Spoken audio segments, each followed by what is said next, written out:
Imagine if you're living in Iran and your daughter, your wife, your mother can go out, she gets taken and beaten to death. That's a scary thought. Assalamu alaikum everyone, my name's Shahrukh. I thought I'd give you a quick video today detailing my thoughts about what's happened in Iran and the tragic situation that's occurred there, and now all the protests that are happening as a result. If you're unfamiliar with the situation, what's happened is that a 22-year-old lady, Mahsa Amini, has just died earlier on this week after being arrested by Iran's morality police for not wearing the hijab correctly. Sounds ridiculous even just saying it. It's reported that she had come with some of her family to visit some relatives in Tehran, that's the capital of Iran, and while there they were stopped by a patrol from the morality police. And if you, like me, are wondering what on earth that means, that is a dedicated unit, I think affiliated with the police, that exists to enforce the dress codes of the government upon the women that live there. Human rights activists spoke to her family, according to CNN, and the family was told that the 22-year-old Mahsa Amini was being taken for an hour of re-education, whatever that means. It's believed that she was taken into custody and beaten so badly that she fell into a coma, taken to the hospital, and never woke up from her wounds, dying soon after. The Tehran police have reported that she died of a heart condition, despite having no known heart conditions in the past. And her own father, a man called Amjad Amini, has reported to BBC News saying that they're lying, they're all lying, everything is a lie. And now in protest of this whole situation, you have a bunch of women and men in the streets of Iran protesting, even some of them going so far as to take off their headscarves and burn them as a sign of protest against this brutal treatment of this woman.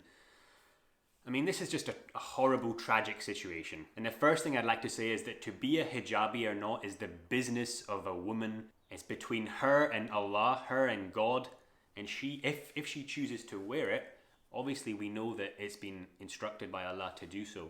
And if a woman chooses to obey that instruction, then she should be doing so of her own free will, her own choice. Of course, we as Muslims acknowledge that Muslim men and women have both been instructed to obey the rules of hijab in the Quran. That doesn't give the right to any police force, any government, any state police to be policing our bodies. That's not Islamic. And what's even more un-Islamic is the fact that they then took her, beat her up to the point of death, and are calling that an act of morality. That was done by the morality police. What morals are these people following? Death, murder, that's un-Islamic. That should be forbidden. Where's the justice for that? And now, of course, as a result, you have women in Iran and men protesting, and some going as far as to burn their hijab, and that, of course, is also not the right response. I understand it, I get it. It's a horrific act has occurred, and this could happen seemingly to anyone, any woman in Iran that so dares as to reveal a small part of her hair and thereby not wearing hijab correctly according to the morality police's law. That's a scary thought. Imagine if you're living in Iran and your daughter, your wife, your mother can go out, just because she's not completely abiding by their rules, she gets taken and beaten to death. I understand why they're upset. Of course, burning hijabs is not a response that can be condoned. It's not really a response that's driven by wisdom or logic. It's just a reactionary, triggering response. Of course, it's not the right way to protest properly. And of course, as all of this is happening in Iran, the West looks on. You'll have the dissenters of Islam saying, see, we told you they were all oppressing their women. They don't wear their hijab properly, they get beaten to death. And all that does is feed into the Western narrative that hijab is a tool of oppression. Ignoring the fact, of course, that it's not the piece of cloth itself, but the government that is oppressing its people incorrectly and un-Islamically.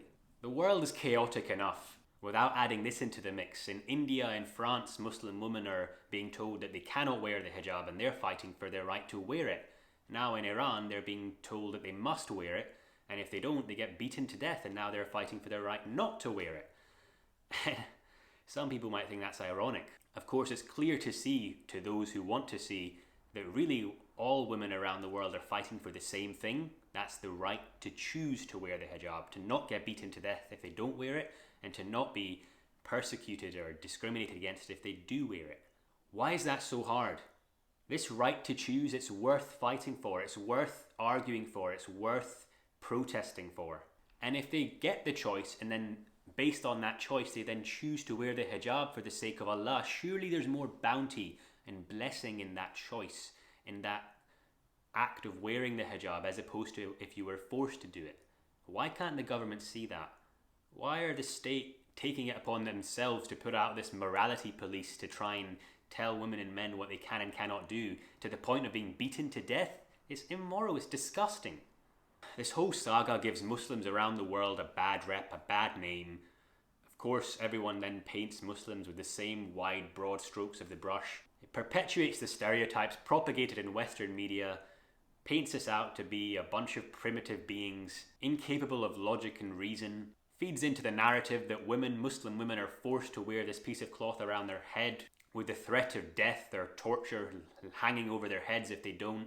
Just stop. Iran, stop policing women. Stop threatening your citizens with death or torture if they don't abide by your clothing rules. It's between us and Allah what we do. There's no justification for the death of this young woman. Nothing that anyone says will make it better for her family. May Allah subhanahu wa ta'ala give the governments of the world, around the world, some kind of wisdom, and may He grant ease on all of us trying to follow Islam properly and defend Islam against slander. And I sincerely hope that her family managed to get justice for her tragic passing, inshallah. That's all for today. Assalamu alaikum.